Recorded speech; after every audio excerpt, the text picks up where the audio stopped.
Mustard Knuckle. Hello everybody, Mustard Knuckle back again, heading out in the M3A3 Stuart. Fun to be had by all, except for these guys that okay, so bad start. Golly, I've been having a lot of terrible starts. The armor appears to be possibly better than in real life, but we'll get into that. Gameplay history tips. First tip: don't lose your gunner right at the beginning of the match. This is the French version. Well, you can see where I took the hit right there. And in the turret. Wow, plenty of hits to go around. Excellent. So the Stuart in the game seems to play a little bit better than the Stuart did in real life, because the reload is super fast, whereas in real life there were some complaints about the two-man turret crew. Apparently that slowed Apparently that slowed things down significantly as far as reloading, and the reliability on it was good. Thing ran like most American things, just ran and ran and ran. Awesome. Oh my gosh, that never works. Try to bounce it right and get that shot. See, I just tried it again, doesn't work. Let's try to do it again. Nope. Anyway, you see what I'm talking about. You get that little bounce, get the turret to bounce down, take the shot right when it bounces down. Never works. Doesn't work for me, but that time it did. That was cool. So they took these things out to the desert first, right? So as the desert goes, things are spread out. Well, a huge problem with this was this thing only had like a 75-mile range. It couldn't go anywhere. So it would head out. It was fast, which was cool, but you go fast for not very long, and then it's the tortoise and the hare, right? Because then you go fast and you get passed because you run out of gas, and the guys that bring your gas along are, way behind you. So that was a huge problem. The armor was basically, against the stuff that went against early on, it was fine. By the time everything was done, this thing couldn't stand up.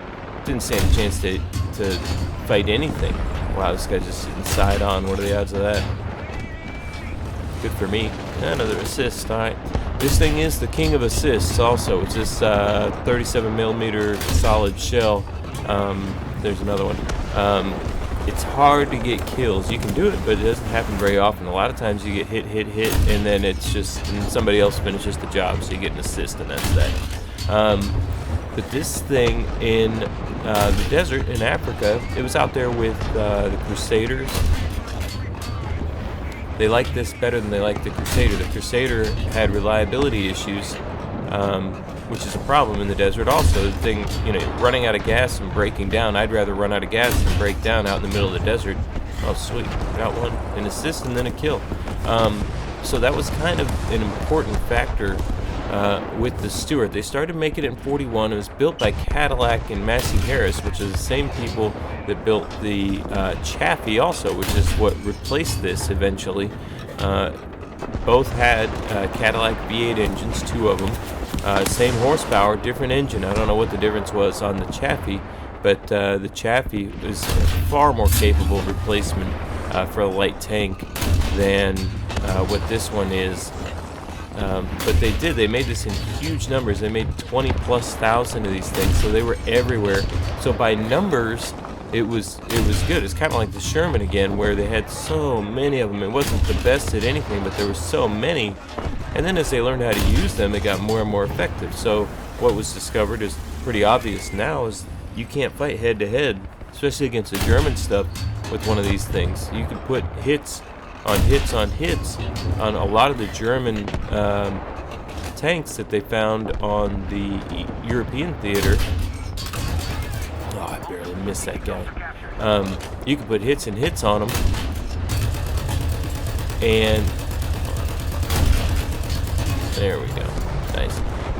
And you're not doing anything except bouncing shots all the time. So the effectiveness of the tank was somewhat low due to the 37mm cannon not being able to pen anything.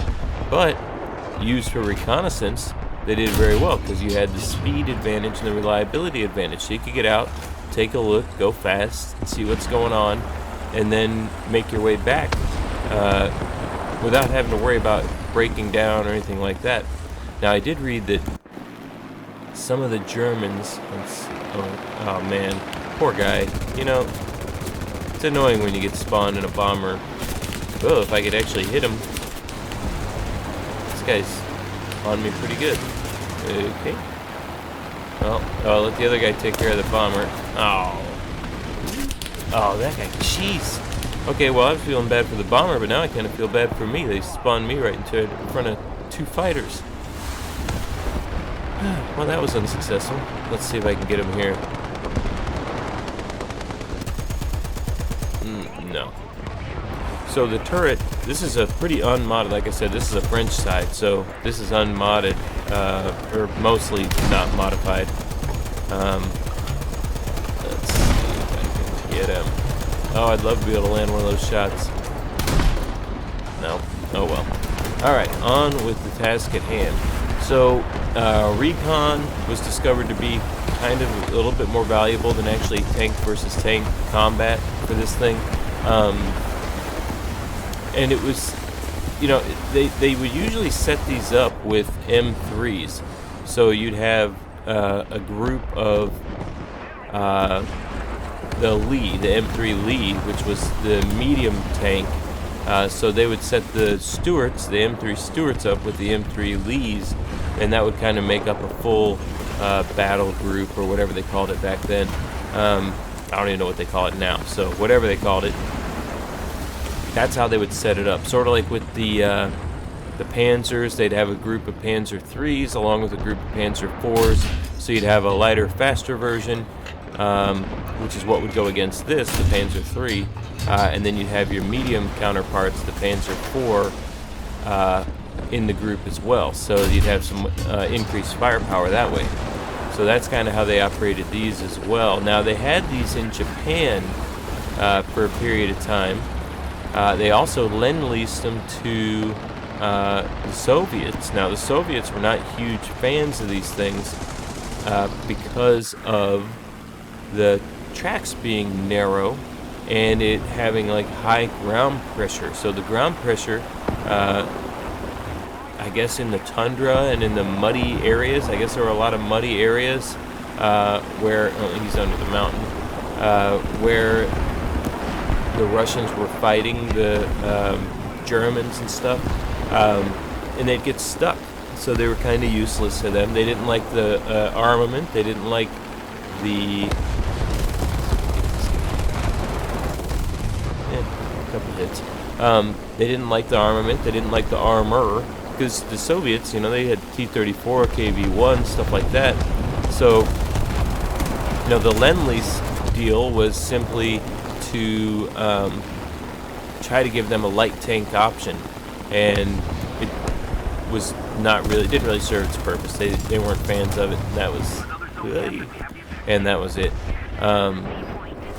The British side of that, on the Lend-Lease, they liked it because the Crusader was so unreliable, and this thing apparently in reality had a explosive shell, which I'm not, in game it doesn't seem as though it has an explosive shell. I think it's just all solid shells. I haven't played this thing in a while, but I always have fun playing it. What do you guys think of this thing? I mean, the speed and the gun. In a second, we're going deeper and deeper here as the game goes on. So pretty soon, I got a feeling we're going to be pretty far in here. We're going to be going head to head with guys, and this quick reload and the speed of the tank is going to make a pretty big difference for us. We're going to cap this point. Alright, we're rolling now. We're getting control of the game here, which is nice. What's that? Oh, is that? No. I was thinking that was the 35. Is that the one with the, that's the 20mm one? That's another one of my favorites. That thing just unleashes on whatever you shoot at. It's fun.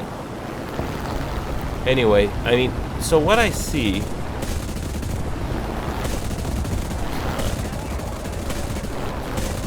I'm terrible. I'm gonna keep trying though. I'm gonna use all my ammo if I have to. Okay, well. Let's see if I can find something else to shoot that doesn't move so much. Oh, here we go, LVT. Oh, we got the airplane, that'll work. So, what I was saying was, what do you guys think about, or what are your thoughts on this low tier stuff? Like, I enjoy the low tier, oops, because it's pretty fast paced, and you just kind of go for it in a lot of cases. Whereas with the higher tier, I'm not super high tier, I'm only at like 7, I think. But man, those games are slow, and some of them are so long, it takes forever because everybody's just kind of hiding because nobody can stand up to anything. You know, it's like one hit from anything will kill you, so it doesn't even matter. Unless you're in like a 6.3 and a 7.3 match or something like that. But, oh, we're in first place right now. 7 assists, alright. I'll take it. Now let's go over here. Oh, we're going to cut these guys. Let's see if we can get them. We'll just finish this up. He's looking at me. He's also looking at me. Everybody's looking at me. Oh, because I'm the only one over here. Well, if all three of them came at me at the same time, then they'd beat me. Maybe I'll just leave. Oh. What, 8 assists, 2 kills, 1 air target, and 1 zone. That's cool. I think we're about to... Oh, well, there we go. Game over. Alright, cool. Well, that's the Stuart. There's more history on it, but I think we've covered it in other videos. Got the general idea of this thing, what its pluses and minuses were in reality. In the game, it was somewhat different, because your armor works fairly well in the game, but in reality, the things that it faced, it didn't do very well. The speed is accurate.